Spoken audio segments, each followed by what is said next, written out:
আমার প্রিয় ভাইয়ারা, আপুরা, আঙ্কেল, আন্টি তোমরা সবাই কেমন আছো? আশা করি সবাই ভালো আছো। আমরাও আল্লাহর রহমতে তোমাদের দোয়ায় অনেক ভালো আছি। তো কিছুদিন যাবৎ ভিডিও করতে পারতেছিলাম না। নিজের শরীরটাও ভালো ছিল না। এজন্য ভিডিও দিতে পারতেছি না। তো আজকে ভাবলাম তোমাদেরকে নতুন আরেকটা ভিডিও তোমাদের সাথে শেয়ার করি। তো আমি সকালবেলায় আগে ঘুম থেকে উঠে চিয়া সিডের পানি ভিজিয়ে রাখছিলাম। মানে পানি দিয়ে চিয়া সিড ভিজিয়ে রাখছিলাম। ওইটা আমি ১ম এ খেয়ে নিবো। খেয়ে নেবার পর ঘরের অন্য সব কাজ করব। তো আজকে সরাসরি আমি এক্কেবারে রান্না করতে চলে গিয়েছিলাম।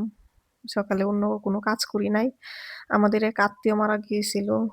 তো আমার শ্বশুর-শাশুড়ি ওইখানে যাবে। তো এই কারণে আমি সকালবেলা আমি উঠে আগে রান্নাটা সেরে নিচ্ছিলাম। উনাদেরকে ১ম এ আমি রং চা করে দিছিলাম। ওরা খাওয়ার পর আবার আমি রুটি বানিয়ে খাইয়ে দেওয়ার পর আবার মেয়েদের জন্য আমি রুটি বানাতে চলে আসছি। তো এখানে দেখতে পাচ্ছ যে আমি পোয়ারোটা ভেজে নিচ্ছিলাম। আমার মেয়েরা পোয়ারোটা ছাড়া খেতে চায় না। তো এখানে দেখতে পাচ্ছ যে আমি রুটি ভেজে নিচ্ছি।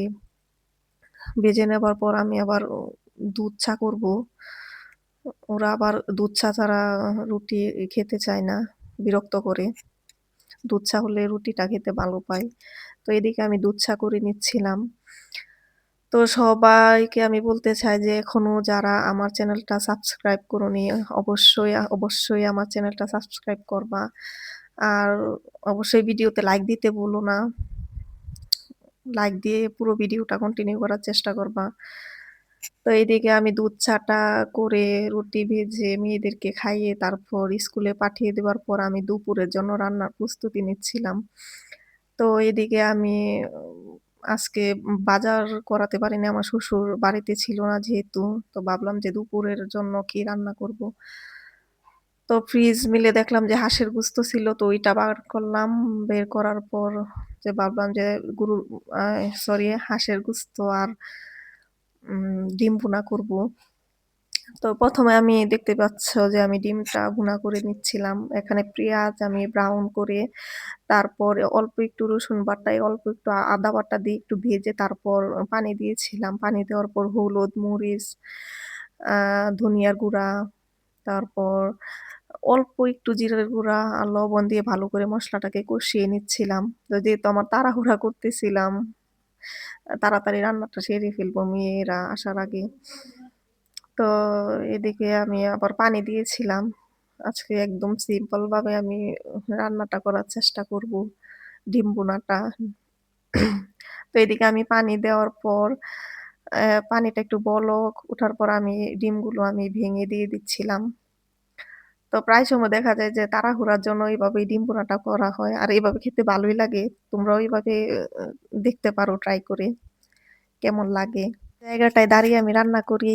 দেখতে পাচ্ছ এই জায়গাটায় প্রচুর রোদ উঠছিল। মানে আমার মাথা ব্যথা হয়ে গেছে মানে রৌদ্রে। তো ওইদিকে আমি আবার হাঁসের গুস্তটা ভালো করে ধুয়ে নিয়েছিলাম। ধুয়ে নেবার পর আমি হাঁসের গুস্ত রান্না করার জন্য আমি চুলায় কড়াই বসিয়ে দিয়েছি। তো এখানে আমি তেল দিয়ে দিয়েছিলাম পরিমাণ মতো। এখানে এলাচ, দারচিনি, তেজপাতা ওইগুলো দিয়ে তারপর আমি পেঁয়াজ দিয়ে দিয়েছি। দেখতে পাচ্ছ। তো এখানে আমি ভালো করে পেঁয়াজটা ভেজে নিবো। ভেজে নিয়ে তারপর অন্য মসলাগুলো দিয়ে দিব। তো দেখতে থাকো আমার হাঁসের রান্নাটা আমি কিভাবে করি। আমি সবসময় যেভাবে রান্না করি ঠিক ওইভাবেই তোমাদের সাথে আমি রান্নাটা শেয়ার করলাম। আশা করি তোমাদের সবার ভালো লাগবে। কথা বলতে এদিকে আমি পেঁয়াজটা আমার ব্রাউন কালার হওয়ার পর তারপর আমি দিয়ে দিয়েছিলাম আদা বাটা, রসুন বাটা পরিমাণ মতো দিয়েছিলাম। তারপর এটা একটু ভেজে আমি মসলাগুলো এড করে দিয়ে দিব। তো এখানে মসলা দিয়েছিলাম হলুদের গুঁড়া, মরিচের গুঁড়া, ধনিয়ার গুঁড়া, জিরের গুঁড়ো, তারপর লবণ। তো এগুলো দিয়ে আমি একটু পানি দিয়ে ভালো করে মসলাটা কষিয়ে নিব। তো মসলা তরকারির মধ্যে যত ভালো করে কষানো হবে, তরকারিটাও খেতে তত ভালো লাগবে। তো আমার মসলাটা কষানো হয়ে যাবার পর আমি দিয়ে দিব হাঁসের গুস্তগুলা। তো হাঁসের গুস্তগুলো দিয়ে সব মসলাগুলোর সাথে ভালো করে আমি মিশিয়ে নিয়ে ঢাকনা দিয়ে ঢেকে দিব।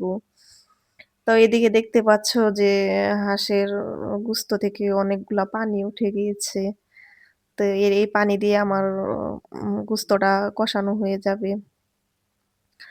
তো আমি এদিকে গুস্ত কষানো দেওয়ার পর আ চলে যাব থালা বাসনগুলো মাজার জন্য। রাতে যে খাবার-দাবারের পর যে থালা বাসনগুলো থাকে ওইগুলা আমি আর সকালবেলা মাজতে পারিনি।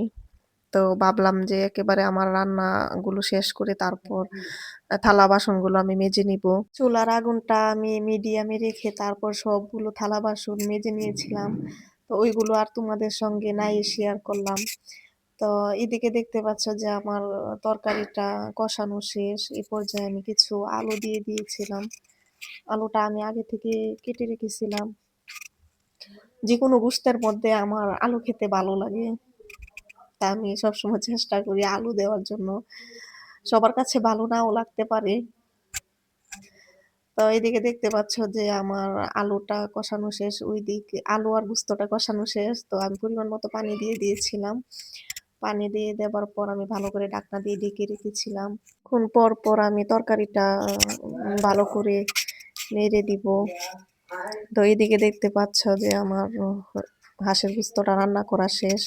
অবশ্যই তোমরা কমেন্ট করে জানাবা যে আমার রান্নাগুলো কেমন হয়েছিল। তো আজ এ পর্যন্তই, আবার দেখা হবে নতুন আরেকটি ভিডিওতে। সবাই ভালো থাকবা, সুস্থ থাকবা। আল্লাহ হাফেজ।